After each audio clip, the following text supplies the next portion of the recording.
there, Igniter. Monica Leonel from theworldneedsyourbook.com here. Today is day 11 of the challenge, and we are talking about a quick and dirty plot. We are on day 11 of the challenge, and today we're doing a quick and dirty plot. So what we're going to focus on today is doing the 5 tentpole moments of your story. I'm going to use this tool I have called the Ultimate Novel Plotter, and it will take you through 6 questions. So you answer these questions for each character and character arc that you have. So you don't need to answer this for your secondary characters, your tertiary characters, but really you probably want to answer this for your protagonist, maybe for your antagonist. I think it can be really helpful, especially if your antagonist is a person. And then if you have any other point of view characters, typically it can be really helpful to answer these questions for them as well. So some of these questions we've already answered. So the fatal flaw and transformation, we already talked about this. That was day 7, which was about character fatal flaws. So you can actually go back and look at that. And then I'll explain the other ones. So here it is, the quick and dirty plot.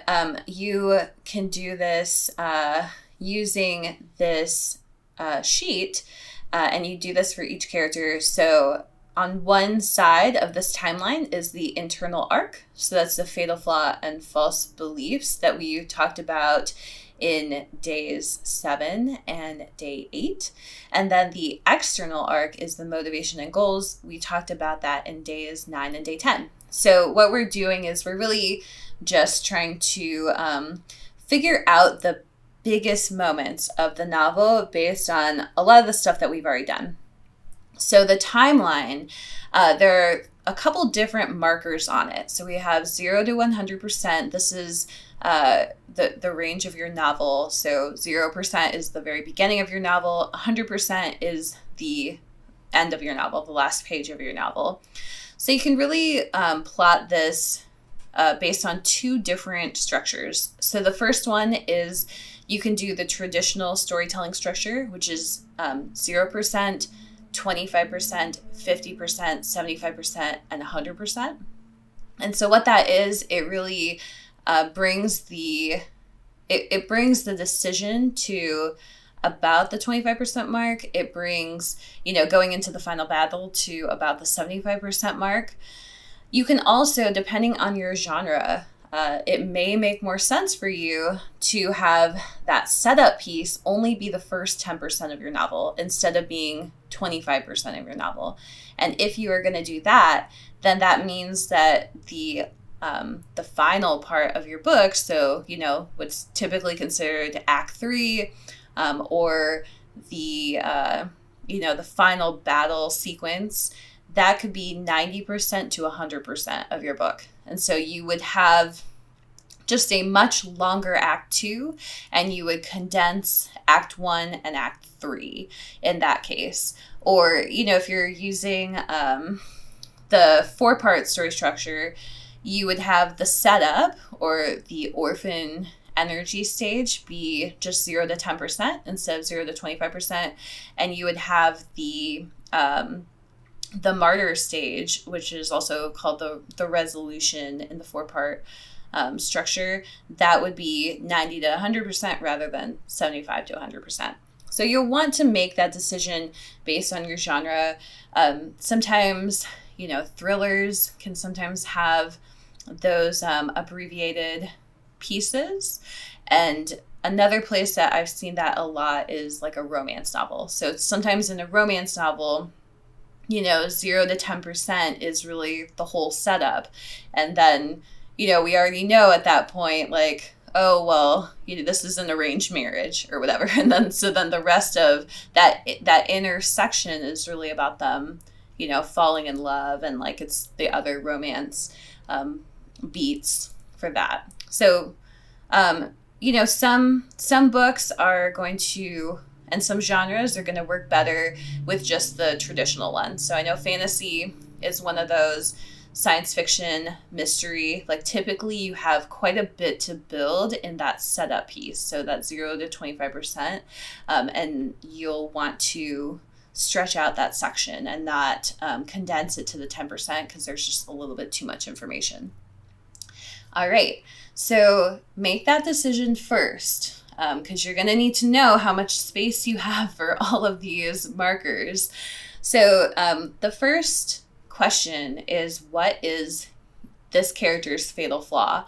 Because this is going to drive this whole entire internal arc. And so you should already know the answer to this question. If not, go back to the character fatal flaws, day 7.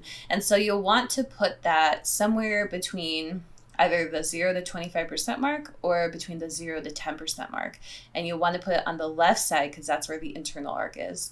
And so you just want to list that out there. If you'd like, you can list out those false beliefs as well in that column. You may want to wait until you have a couple more of these questions answered. So you may want to fill that out kind of at the last part of this. So with that, you know the fatal flaw, and so you may want to put its counterpart, the motivation, on the other side, on that external arc side on the right.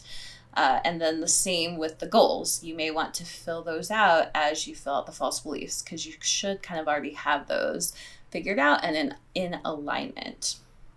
So the next question is, what is your character's difficult decision? That's the 25% mark, or the 10% mark if you are doing a condensed setup and a condensed final battle. So this question, what happens is you have what's called an inciting incident. And so that is, it's basically the extraordinary, the extraordinary thing that happens that is out of the ordinary. So for example, in the Hunger Games, Katniss is kind of having an ordinary day. And then we find out it's not completely an ordinary day. So at first she's like hunting and this is like something she does all the time. But then we find out that it's not actually an ordinary day. It's an extraordinary day because there is a reaping ceremony later that day. So she has to dress up in her best clothes and she has to attend. It's a mandatory attendance. It's also the first year that her younger sister is in the reaping. So we have ordinary day, we have extraordinary day, and then we have the inciting incident. So in this story, the inciting incident is that even though Primrose's name is, not, it's only in there once, that name is drawn. And so that means that Primrose, her younger sister, is selected for the Hunger Games. And then she makes a difficult decision. It's a very split-second decision for her, but it's the one that she ends up making, which is the it's kind of still an inciting incident, but she basically makes a split-second decision that she is going to take her sister's place in the Hunger Games. So she volunteers as a tribute, and it is essentially the decision. But that decision continues to unfold. So yes, she makes that decision, but over the next several chapters, it's still unfolding in the sense that she doesn't change her mind. She doesn't decide to run away. She doesn't grab Primrose and like try to escape. Like she doesn't do any of those things. So the real decision is that she decides to go to the Hunger Games. Like she's already going because she already volunteered. So they could force her, but she decides to go to the Hunger Games and she decides to try to win the Hunger Games. So that's the true decision. And if you look in the story, that decision is really at about the 25% mark, that she is going to like go and she's going to really try. And so you see her kind of moving toward that decision in the fallout of her initial, kind of shock decision to become the tribute. So that's a 0 to 25% of the Hunger Games. And that that decision to win the Hunger Games, because she could decide that, you know, she doesn't believe in killing people, so she's going to go to the Hunger Games and she's just going to die. Like, she could give up. And she could decide that she's going to stick to her values, or she could decide that she is going to try to win. And so that's the difficult decision. That's the 25% mark decision. The other one, you know, it is, to me, it is still a decision, but if you were mapping this out in story structure, it would probably be considered a second inciting incident. All right, the third question is, what is your character's figurative death? And this is at the 50% mark. So in the Hunger Games, the figurative death is a part where Katniss she's already in the games. She thinks that her kind of partner in the games, which is, it's just another person from her district named Peeta, who is in the games with her. It's the male, and she's the female from the district. And so that person, she has believed this whole time that he was working against her. What she finds out at exactly the 50% mark of this book is that he is actually on her side, and he has been trying to protect her the entire time. So this is a internal character arc death, in the sense that her false belief about him is dead. The external piece of this is also there in this exact scene, and the what's happening in the scene from sort of a plot perspective is that Katniss has realized that she has to get this bow and arrow back, and until she feels very uncomfortable in the whole games, because she's paralyzed, because her weapon of choice is a bow and arrow, so she has to get this bow and arrow. These other team members that are with Peeta have the bow and arrow, and she has to, you know, basically go, she kind of tries to sneak to get the bow and arrow from them. And in that scenario, she has been essentially infected with tracker jackers. These, like, I don't know, they're like poisonous super bees, basically. So she has experienced this, and she is like kind of almost to death, basically.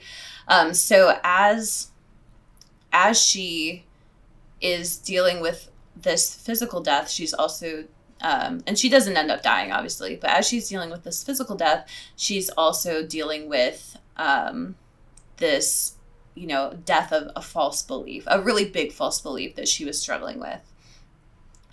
So then the third part of this, this is very interesting and very specific to the Hunger Games. I haven't seen this done very well in other books, but there's a transition from wanderer to warrior. So this is the fourth question.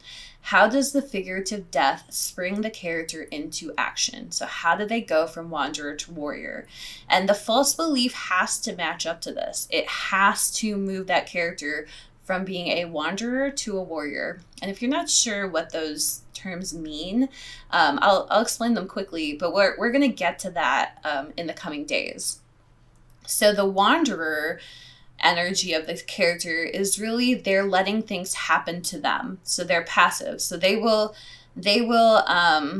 basically they will fight back, but they're not doing so aggressively. They're not making their own plans of attack. They are really just dealing with things as they come to them. So, you know, in this 25 to 50% of the book, Katniss is kind of going along and like trying to do her best at all of these pieces of the Hunger Games. But after that 50% mark of the book, she is coming up with her own plans. She's attacking other characters. She is, you know, she's making her own decisions. She's going off book. She's not playing the game, basically. anymore. Or, you could also say she's going off book in order to play the game to win. So she is, the first, that 25 to 50%, she's really kind of stumbling around warrior style. And then the 50 to 75%, she becomes the warrior. And so these two things that happened are really valuable, and they're actually represented by something really specific in the book, which is that at the 50% mark exactly, she gets the bow and arrow from this other team. So now she has her weapon of choice, and this gives her confidence. Additionally, as far as PETA goes, she learns that PETA was helping her the whole time. She figures it out kind of on her own in the following scenes. And then she also learns that he's still alive and that they can win the Hunger Games together. So with that information, she decides to go find him. And she decides to, basically team up with him on this. And so this helps her. This helps her. She's not fighting just for herself now. She's fighting for his life as well. And she's trying to save his life. And there's like a new level of trust. But the symbolic piece of that is that she receives her bow and arrow. And so that's like pretty cool. And if you want to look this up, you can probably find it in the movie as well. But if you want to read this, you can find this at exactly the 50% mark in the book. Very, very cool thing that the Suzanne Collins, who is the author of The Hunger Games, did there. And that was a really huge book series. So definitely check it out because this stuff is very powerful. So then the fifth question is, what is the final battle? And that's at the 75% mark or the 90% mark, depending on, which structure you're using. So this question is pretty simple. It's basically like a point of no return. What is the final battle? You're going to be looking at, there's no new information. There's actually a very specific sequence around this final battle. And there's and we will get into that as the days go on. But for now, it's just basically, it's just basically like figuring out like who is the character fighting at the end. And this is, you'll have that information at the 75% mark. Like it doesn't mean that they're in the battle, but it does mean that they know exactly how the rest of this has to play out. So for Katniss and for the Hunger Games, this happens when the field has narrowed down. So basically, she has PETA as her partner. They're fighting together now, and she has a lot of support. She has like all the weapons she needs. She really has everything she needs to actually win the Hunger Games. And the field is narrowing. There are not very many people left. And so she sees like, okay, I have this many more steps. Like I don't have much more to go. And she knows what the final battle is. For her and PETA, the final battle is that they have to face, I think his name is Cato. And if I'm wrong, then sorry. It's very hard to remember. There are 24 players in this game. But I think his name is Cato. And he is kind of the biggest and baddest of all the Hunger Games players. And so he is the last player standing besides Katniss and PETA. And so they know that they have to kill him to end the games. Additionally, what happens here is that they are forced to move forward. So, so the game makers are kind of controlling these games, but they have set like some weather struggles or challenges. So there's like a fire, and there's a couple other things that kind of they're forcing the players together in terms of physical location. And so this is a common thing that happens at the end of the games, is that they are forced together. And so in your book, you may have to force that confrontation as well. You have to figure out how you're going to make these characters confront this final battle. And that is really the moment that Katniss knows, like, okay, the game makers are going to force us into the same physical location as Cato, and we have to kill him, and then the Hunger Games are over, and we can go home. Like, both of us get to go home. We can both be winners of the games, and we can go home. And that is that 75% mark. So she has all that information. So I want to be clear, there is a twist. There's a twist during the final battle. And we will talk more about that in the days to come, how to come up with that twist, or what that twist really is. So the battle doesn't play out as Katniss suspects at all. But at that 75% mark, she knows what that final battle is, and she knows how it's going to unfold. The reader knows how it's going to unfold, to some extent. Like, they know like what needs to happen. And what ends up happening is, yes, the two groups are forced into a clash, a physical clash. And yes, Katniss and Peeta do end up killing Cato. And then there's a twist on that. So then the last question is, what is the transformation? So this transformation, it's going to go very close to the end of your book. It's probably in that 90 to 100% of your book, regardless of which structure you're using. But you're gonna have to represent that transformation toward the end of the book. So for Katniss, and again, this is on the internal arc side. For Katniss, this transformation is, it's really that she has to tell Peeta that what they experienced, like the love that she experienced with him, was fake in order to win the games. And so even though she cares about him, I think it's pretty clear to both of them that she does care. She has to admit to him that it's fake. And this is very, very hard on her. It's very hard on her to go back to District 12. She believes at the beginning of the story that if she can just get back to District 12, everything will be okay again. The problem is that the games have changed her. And so as she goes back to her home in District 12, she actually has created a lot of problems for herself. And so that's why there's a book 2. The book 2 is based on the many problems that she creates for herself. And there's the internal problem, which is the internal problem is really that she as a person has changed due to this experience. Like, she's killed people, she's lost people, she has to break somebody's heart.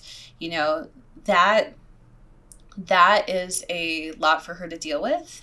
Even seeing the people she loves again, that's very challenging for her to deal with.